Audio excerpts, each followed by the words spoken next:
cultural ecology, the nature of trust and distrust. So what this theory says is that how a group is acculturated into society impacts some of their attitudes and views around education. And so what it says is that minorities, for the most part, arrive in their host country by either voluntary or involuntary means. Our group suggests there are two types of forces that influence a minority's attitudes and beliefs. The nature of the history and exploitation experienced by the minority, which includes the nature in which the group is initially acculturated into the dominant society. Acculturated into the dominant society. The nature of the adaptive response to the discriminatory treatment that the minorities experience. This is powerful because what he says, understand where this stems from for me.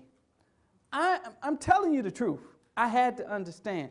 Your boy, I got an African-American mom coming to my school. Her son just punched some little boy in the nose, broke his nose. I call the mother and say, you know, your son assaulted another child. And she looks at me and says, you all are always picking on my child. So I needed to understand. Rewind. He punched someone in the nose. The boy's nose is broke. And that's my fault? Okay. So this helped me understand a little bit about the nature of trust and distrust. So what Agbu says, remember that part, how they're acculturated in the society, the dominant society, and their adaptive what? Response. So there are certain groups, because of their historical experience, from, you go all the way Plessy versus Ferguson, Brown versus Board of Education, the view that there was never equality, it was never separate but equal, all of those views. And so there's this distrust of the system. They got a real theory to help me understand this thing. There's a distrust of the system because there's a view that the system historically has not had them or their children's best interests at heart. This is important stuff because if I understand what I'm dealing with, usually if someone gives me attitude, what do I normally do? And even if I don't say it, you know it. If I could, but I need my check. So what this says is, listen, voluntary. Give me some groups that are voluntary. Real quick, popcorn.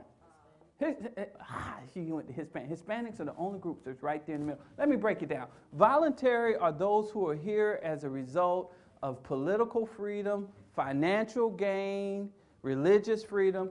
Involuntary are here as a result of conquest, colonization, or slavery. Are you with me? And so the historical experience, the stories that are shared and carried on, have an impact that play out in school. Every group that's involuntary as a whole is less successful than groups that are voluntary. The reason Hispanic is right there in the middle because some people see America having took Mexico. Some Hispanics see that, you know, that whole little Santa Ana trick thing they did, you know, where they took, yeah, okay. So some feel like, you know, it really in their land. And you can see it play out in their attitude.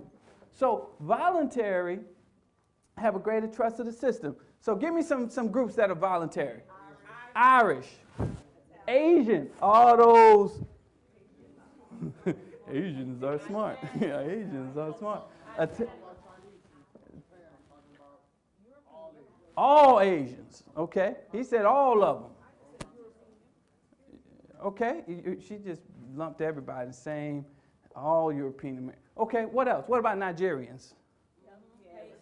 What are they voluntary or involuntary? Do you guys like I do my first grader, my daughter? Are you sure? Are you 100% sure? a Nigerian, are you telling me a Nigerian is not an involuntary immigrant? Huh? Are you sure that you show? All right, you're right. All right, all right. So listen here. So greater trust of the system. This group has a distrust of the system. And this plays out. When I was a principal, I had a coach that made a kid do push-ups on a day it was 100 degrees outside in Houston. So I'm walking down the hall, and I see the little boy, and I said, son, what happened to your hands? He says to me, I spent the night in the hospital. My hands are all blistered up. I mean, he's looking like a mummy. And so when I said to him, first of all, I'm thinking, oh, the soup hadn't called me, the mom and dad hadn't called me. This is it. Let me go and call TRS, see how many years I got. and you know, so I get on the phone, I call the mother, the father answers the phone. I tell him I'm disciplined, I'm dealing with the issue, I'm meeting with the coach. So sorry to hear about what happened. You know what he says to me? Are you ready for this? We know that you have our child's best interests at heart. Little Chinese father said that to me. Spent the night in the hospital, hands blistered up because some coach had him doing push-ups. All I'm going to say, had that been